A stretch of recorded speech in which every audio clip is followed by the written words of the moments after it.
sliceofscifi.com.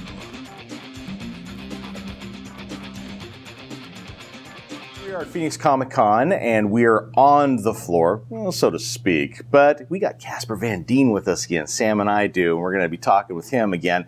Thanks again for talking with us. You talked to us a couple weeks ago on the phone, and we had a great time. Really, what we see is that you're pimping the hell out of Starship Troopers because it was the anniversary. Yeah, I was having a blast. We were doing a 15-year anniversary, and Ed Neumeyer, the writer of it, who also wrote RoboCop, asked me to come to the 15-year anniversary, and I figured might as well pimp it, as you so eloquently. Well, I mean, yeah, I mean, really, that's what I mean. Daddy Casper. and really, I mean, you just came in from Germany not too long ago. I mean, a couple days ago. Yes. Yeah. So actually, yes. Yeah, I follow you on Facebook and Twitter. This guy, folks, he chats up a storm. Follow him, seriously. And your Twitter handle is at Casper Van Dien, right? Yeah, at Casper Van Dien. Yeah, and it's awesome. The guy is actually really interactive with you, and you chime in on his wall, he'll probably hit you back pretty quick. So it's a lot of fun actually to watch you, talk about just your life basically and what you're doing right now. So yeah. When I have no life, I can talk on it a lot. When you're busy, though, on the other hand, Well, I'm starting up a film on Wednesday, and then we'll see. I'll still be going on. I'm having a lot of fun on Twitter, and the fans are awesome. The people that they're just they really get into it, and it's fun to interact with them. I'm having a blast. I'm newish to the Twitter world. I've only been on for about a year and a half, I guess. On Twitter, so brand new, but I'm having a blast with it. So what's the new movie you're going to be working on? Okay. Can you talk about it? Yeah, I mean, I could talk about it, or I could talk about the ones that are coming out. That'd be cool too. That's fine. Yeah, because I'm doing this one movie that's coming out in June called. I did this one movie called Noobs. It's a gaming movie, right? And I play that guy from Starship Troopers. Really? Yeah. Yeah, it was really difficult. Went to my acting coach and worked really hard on it, and I thought, I really gotta sink my teeth into this character and see what I can do. If I can really pull this off, I don't want them to recast and get another guy that looks like the guy from Starship Troopers that was playing Johnny Rico, because that really would suck.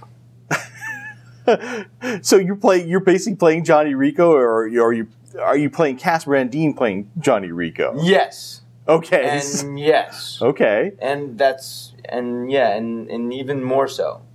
Okay. What's Noobs about? You said a video game movie, right? Yeah, it's these four hackers or four computer guys or gamers. Okay. Are going to a big gaming convention in Gears of War 3, and they're gonna see if they can compete and win for the big prize. And I'm in there a little bit as that guy from Starship Troopers. So as if I need to do that anymore. Yeah, and I was going to say, you do other roles. I mean, why? I understand. I mean, we as fans, we find that movie very enjoyable. So, but you are more than the substance of that role. I don't know if I am. I mean, I keep looking at it, and I think that's what I am. I think it's defined me now as oh yeah, you're that guy from Starship Troopers, so might as well play it. I think there's nothing wrong with that. I mean, hey, why not? If there's only one thing you can do, might as well do it. But hey, and make a buck while you're at it. I'm all down with that. I'd buy that for $1. Exactly. So, what are the other movies after Noobs? There's another one called The Pact, which was a horror film that really killed it at Sundance. No pun intended. Oh. No pun intended. At Sundance, it really killed it at Sundance. Yes. And it did well, and it's actually going over in 350 theaters in the UK, and over here it comes out, I think, on pay-per-view Saturday night, but then it comes out in theaters July something. July-ish. July 8? Yeah. I think it's July 8, if I can go in there. And I don't play that guy from Starship Troopers. Okay. Oddly enough, I mean, I thought that's all I can do, but then they hired me for something else. They're like, no, we want you to play a cop that's down on his luck, a little drunk, and, he's got to go try to figure this out, and we're not quite sure. And I was like, so not that guy from Starship Troopers? And they're like, no, we want you to play this drunk. There's no bugs. No bugs? That's what I said. They said, no, we don't think there's any bugs, Casper. And I Can you add some bugs? Did you ask them? can I kill something? They're like,